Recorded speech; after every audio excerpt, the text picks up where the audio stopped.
Sahara occidental, l'isolement du Maroc s'accentue à New York. Le théâtre diplomatique de New York a tranché, le Maroc perd du terrain. L'Algérie, méthodique et déterminée, impose sa lecture du droit international. Le Magazine tente, cependant, désespérément de sauver un plan d'autonomie moribond.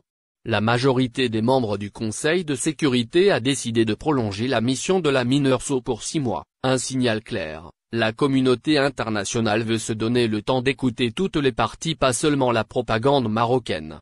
Le Magazine espérait un renouvellement court, discret, sous contrôle américain. Il se retrouve avec un mandat élargi qui donne de l'air au Front Polisario et crédibilise la position algérienne.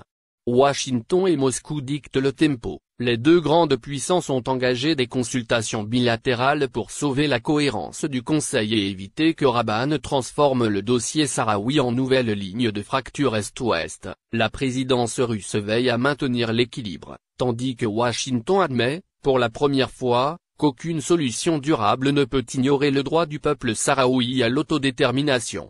L'Algérie en position de force. Alger a mené une offensive diplomatique d'une rare intensité, enchaînant les rencontres et imposant ses amendements au texte initial. Résultat, la mention de l'autonomie comme seule solution a été supprimée. Une défaite symbolique mais lourde pour Rabat, qui voit s'effondrer la façade de son storytelling. Paris, jadis avocat zélé du régime marocain, s'est faite discrète une simple secrétaire de mission dépêchée à la réunion du Conseil. Washington, de son côté, a refusé d'appuyer la dernièrement œuvre de Rabat pour modifier la phrase « Nous saluons toutes les autres propositions ». Même les soutiens les plus fidèles du royaume se détournent quand la cause devient indéfendable. Dans une lettre embarrassée adressée au Conseil, la délégation marocaine s'est plainte de la superficie du territoire et du recensement des habitants dans les zones occupées.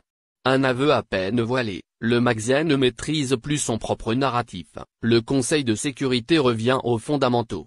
Les États membres rappellent que les résolutions onusiennes, depuis des décennies, convergent vers une seule voie, celle du référendum d'autodétermination. Le reste, les faux consensus, les plans bricolés et les promesses creuses n'est que poudre aux yeux.